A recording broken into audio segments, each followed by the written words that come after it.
தமிழ் நண்பர்கள் அனைவருக்கும் வணக்கம். அக்னிச்சிறகு சேனல் சார்பாக இந்த வீடியோவுக்கு உங்களை அன்புடன் வரவேற்பது நான் உங்கள் கௌசி.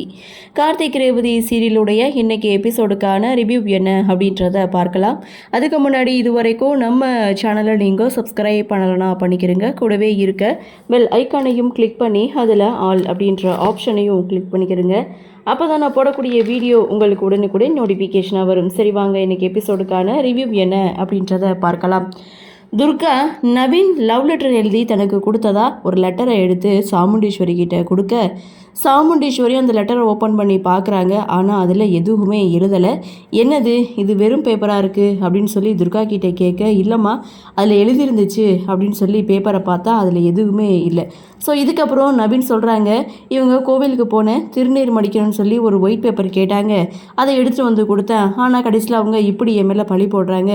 இவங்களுக்கு ஆரம்பத்திலேருந்தே நான் இங்கே வேலைக்கு சேர்ந்தது சுத்தமாக பிடிக்கலை. ஸோ நான் இப்போவே வேலையை விட்டு போகிறேன்னு சொல்லிட்டு நவீன் ஒரு பக்கம் கிளம்ப, ஸோ அந்த இடத்துல சாமுண்டீஸ்வரி நவீனை நிறுத்தி, இல்லை அவள் ஏதோ தப்பு பண்ணிட்டா, பரவாயில்ல நீங்கள் இருங்க அப்படின்னு சொல்ல, ஸோ எல்லாருமே அங்கேருந்து கலைஞ்சு போகிறாங்க. துர்கா ஒரு பக்கம் டென்ஷனாக மயில் வாகனம் இங்கே நவீன்கிட்ட வந்து பேசிகிட்டு இருக்காங்க.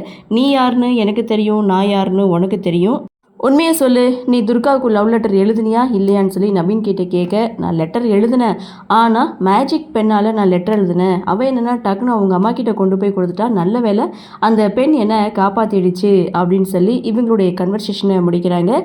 இன்னொரு பக்கம் துர்கா ரொம்ப டென்ஷனாக இருக்காங்க. அங்கே வந்து நவீன் கிட்டே கோவப்பட்டு பேசுகிறாங்க. உடனே இந்த வீட்டை விட்டு நான் விரட்டி காமிக்கிறேன் அப்படின்னு சொல்லி துர்கா நவீனுக்கு சவால் விடுறாங்க. அப்படியே சீனை கட் பண்ணால் கார்த்திக் ரேவதி இவங்க 2 பேரும் ரூமில் தனித்தனியாக தூங்கிட்டு இருக்காங்க. அப்போது ரேவதிக்கு தண்ணி தாகம் எடுக்குது. ரூமில் இருக்கிற சொம்பை எடுத்து தண்ணி பார்க்குறாங்க. ஆனால் அதில் தண்ணீர் எதுவும் இல்லை. சரி தண்ணி வந்து எடுத்துகிட்டு போகலாம் அப்படின்னு சொல்லி ஹாலுக்கு வந்தால் இங்கே யாருக்கும் தெரியாமல் ரகசியமாக சாமுண்டீஸ்வரி ஃபோனில் பேசிகிட்டு இருக்காங்க. அதை மறைஞ்சிருந்து ரேவதி கேட்குறாங்க. சாமுண்டீஸ்வரி ஃபோனில் பேசிகிட்டு இருக்கிறது வேறு யாருக்கிட்டையும் கிடையாது, மகேஷை கடத்தி வச்சுருக்காங்களே அவங்கக்கிட்ட தான் ஃபோனில் பேசிகிட்டு இருக்காங்க. என்னாச்சு, மகேஷ் நல்லா தானே இருக்கான், சாப்பிட்டானா அப்படின்னு சொல்லி கேட்கும்போதே ரேவதிக்கு புரிஞ்சிடுச்சு.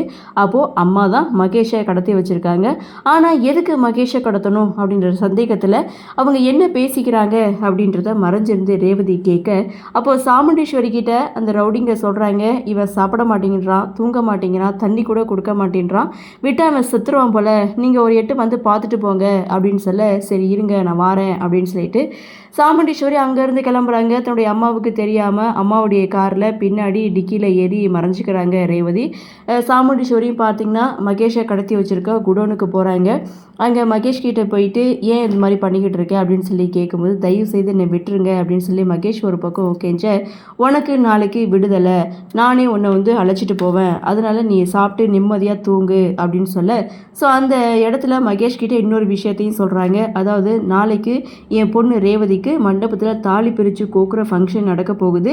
அந்த ஃபங்க்ஷனுக்கு நான் உன்னை கூட்டிகிட்டு போவேன், நீ வந்து உனக்கும் அன்னிக்கும் இடையில இருக்கக்கூடிய அந்த தவறான உறவை பற்றி நீ ரேவதி கிட்ட சொல்லணும், அப்படி சொல்லலைன்னா அவ்வளோதான் அப்படின்னு சொல்லி மகேஷை மிரட்டும் போது ரேவதி அந்த இடத்துக்கு வரமாட்டாங்க. பேசி முடிச்சதுக்கு அப்புறம் மகேஷ் பார்த்திங்கன்னா சாப்பிட போகும்போது தான் ரேவதி மகேஷை பார்க்குறாங்க. மகேஷ் கடத்தி வச்சிருக்க இடத்த ரேவதி கண்டுபிடிச்சிட்டாங்க அப்படின்றதான் இந்த சீன். இருந்தாலும் அம்மா எதுக்காக மகேஷை கடத்தணும் அப்படின்னு சொல்லிட்டு சந்தேகத்தோட மீண்டும் காரில் ஏறி மறைஞ்சிக்கிறாங்க. ஸோ நேராக வீட்டுக்கு போகிறாங்க. அங்கே கார்த்தி ரூமில் படுத்திருக்காரு.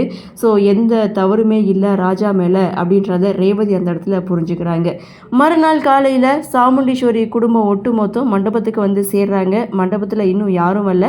ஸோ நாம் வந்துட்டோம், ஆனால் இன்னும் சொந்தக்காரங்க யாரும் வரலையே அப்படின்னு சொல்லிட்டு மண்டபத்துக்குள்ள என்ட்ரி கொடுக்கும்போது ராஜராஜன் கையில் ஒரு பை வச்சிருக்காரு. இது என்ன இதுன்னு கேட்கும்போது, நீ தானே சொன்ன ஃபங்க்ஷன் முடிஞ்சதுக்கப்புறம் தொழிலாளர்களுக்கு சம்பளம் கொடுக்கணும்னு, அதுதான் நான் பணத்தை எடுத்துகிட்டு வந்துட்டேன்னு ராஜராஜன் சொல்ல, அதையே இங்கே எடுத்துகிட்டு வந்தீங்க, வீட்டிலே வச்சுட்டு வர வேண்டியதானே அப்படின்னு சொல்ல, இதில் என்னம்மா இருக்குது அப்படின்னு சொன்னதும் சரி ரூமில் கொண்டு போய் பத்திரமா வைங்கன்னு சொல்ல, அங்கே ராஜராஜன் ரூமில் இருக்கக்கூடிய பீரோவில் கொண்டு போய் பணத்தை வைக்கிறாங்க. இதுதான் கரெக்டான டைம் அப்படின்னு சொல்லிட்டு சந்திரா தன்னுடைய கணவர் சிவனாண்டிக்கு கால் பண்ணி அந்த ரைடு ஆஃபீஸருக்கு கால் பண்ணி சொல்லிடுங்க மண்டபத்தில் பிளாக் மணி இருக்குன்னு அப்படின்னு சொன்னதும் சிவனாண்டியும் அந்த ஆஃபீஸருக்கு, அதாவது இன்கம் டேக்ஸ் ரைடு ஆஃபீஸருக்கு கால் பண்ணி இது மாதிரி மண்டபத்தில் பிளாக் மணி வந்து இருக்குது, ஸோ நீங்கள் போனீங்கன்னா அந்த பணத்தை வந்து நீங்கள் சேஸ் பண்ணிடலாம் அப்படின்னு சொல்ல, ஸோ உடனே அவங்களும் ஐடி ரைடு அப்படின்னு சொல்லிட்டு கிளம்பி வந்துட்டு இருக்காங்க. மண்டபத்தில் நேரத்தில் ரேவதி ரூமில் போய் உட்கார்றாங்க. அப்போ எப்படியாவது மகேஷை அம்மா கிட்டேருந்து விடுவிக்கணும், என்ன பண்ணலாம் அப்படின்னு சொல்லி ரேவதி ஒரு பக்கம் யோசிக்கும் போது இன்னொரு பக்கம் ரைடு வராங்க. ஸோ சாமுண்டீஸ்வரி யார் என்னன்னு சொல்லி விசாரிக்கும் போது நாங்கள் இன்கம் டேக்ஸ் ரைடு வந்திருக்கோம், யாரும் வெளியில் போகக்கூடாது, இருக்கவங்க எல்லாரும் ஃபோனை கொடுங்கன்னு சொல்லி அங்கே இருக்கவங்க எல்லாருக்கிட்டையும் இருக்கக்கூடிய ஃபோனை வந்து கலெக்ட் பண்ணுறாங்க. இதெல்லாம் ஆஃபீஸ் வீடுன்னு தானே செய்யணும், நீங்கள் என்ன என் பொண்ணு ஃபங்க்ஷன் நடக்கிற இடத்துக்கு வந்து பண்ணிகிட்டு இருக்கீங்கன்னு சொல்லி கேட்கும்போது எங்களுக்கு ஒரு இன்ஃபர்மேஷன் வந்திருக்கு, இங்கே பிளாக் மணி 50 லட்சம் ரூபாய் இருக்குதா எங்களுக்கு தகவல் வந்திருக்கு அப்படின்னு சொல்ல ஸோ எல்லாருமே பார்த்தீங்கன்னா சைலண்ட்டாக இருக்காங்க. ஸோ வந்தவங்க எல்லாரும் அங்கே இங்கேயும் செக் பண்ணுறாங்க. ஓரளவுக்கு செக் பண்ணி முடிக்கிறாங்க. ஆனால் எங்கே தேடியும் பணம் கிடைக்கல, சாரி தப்பான இன்ஃபர்மேஷன் அப்படின்னு சொல்லிட்டு அங்கேருந்து போனதுக்கப்புறம் நம்ம இங்கே ரூமில் 50 லட்சம் ரூபாய் பணம் வச்சுருந்தோமே என்னாச்சு, சரி நான் போய் பார்த்துட்டு வந்துடுறேன் அப்படின்னு சொல்லிட்டு ராஜராஜன் போய் பணத்தை பார்த்தா பணம் அங்கே இல்லை. எல்லாரும் பணம் எங்கே போயிருக்கும் அப்படின்ற அதிர்ச்சியில் நின்றுட்டு இருக்காங்க. இன்னொரு பக்கம் கார்த்தியும் போகிறாரு. அப்போ கார்த்தி பணம் எங்கே இருக்குன்னு எனக்கு தெரியும் அப்படின்னு சொல்லிட்டு கூட்டிகிட்டு போகிறாங்க. இதற்கு இடையில என்ன நடக்குதுன்னா, இன்கம் டேக்ஸ் ரைடு வந்தது ரேவதிக்கு தெரியுது. ஆனால் அவங்க யாருக்குமே தெரியாமல் மகேஷை விடுவிக்கிறதுக்காக மண்டபத்திலேருந்து குடோனுக்கு போகிறாங்க ரேவதி. அதே சமயம் கிச்சனில் மறைச்சி வச்சுருக்கக்கூடிய அந்த பணத்தை எடுத்து மேலே கார்த்தி வைக்கிறாரு. பணம் இங்கே தான் இருக்கா அப்படின்னு சொல்லிட்டு அப்பாடா போன உசுறு திரும்பி வந்துடுச்சு அப்படின்ற மாதிரி எல்லோரும் கொஞ்சம் ரிலாக்ஸ் ஆகுறாங்க. இதோட எபிசோடையும் முடிக்கிறாங்க. அடுத்து என்ன நடக்கும் அப்படின்ற ஒரு எதிர்பார்ப்போடு இன்றைக்கி எபிசோடை முடிச்சிருக்காங்க. அதாவது சாமுண்டீஸ்வரி ஒரு பிளான் போட்டாங்க. இந்த ஃபங்க்ஷன் நல்லபடியாக நடந்து முடிஞ்சதுக்கு அப்புறம் மகேஷை கூட்டிகிட்டு வந்து ஸோ உண்மையை வந்து தெரியப்படுத்தலாம், ரேவதிக்கு உண்மையை தெரிவிக்கலாம் அப்படின்ற ஒரு பிளானை சாமுண்டீஸ்வரி போட்டிருப்பாங்க. அதுக்காக தான் மல்லிகா டாக்டரையும் ஃபங்க்ஷனுக்கு வர வச்சுருப்பாங்க. மகேஷ் மட்டும் சொன்னால் ரேவதி நம்ப மாட்டா. ஸோ மாயாவுக்கு ஏற்கனவே நிறைய தடவை அபார்ட் பண்ணதுனால ஸோ அதற்கான சாட்சி வந்து டாக்டர் தானே. ஸோ அவங்களும் பார்த்திங்கன்னா மண்டபத்துக்கு வந்திருப்பாங்க. ஸோ இவங்க 2 பேரையும் வச்சு மகேஷ் மாயா இவங்க 2 பேருக்கும் இடையில தவறான ஒரு உறவு இருந்துச்சு அப்படின்றத ரேவதிக்கு உண்மையை சொல்லி புரிய வைக்கலாம் அப்படின்னு சாமுண்டீஸ்வரி ஒரு திட்டத்தை போட்டிருந்தாங்க.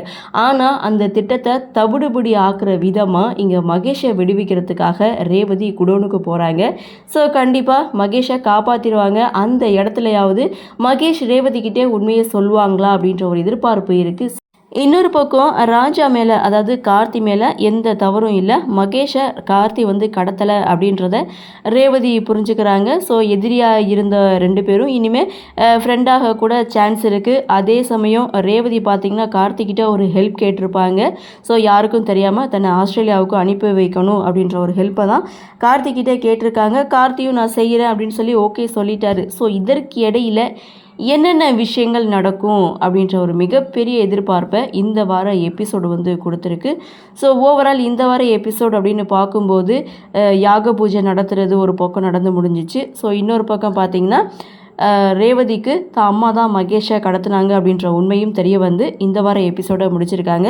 சரி என்ன நடக்குது, என்ன மாதிரியான சுவாரஸ்யத்தோடு கதைக்கள நகர்வை கொண்டு வராங்க அப்படின்றத நாமளும் பொறுத்திருந்து பார்க்கலாம்.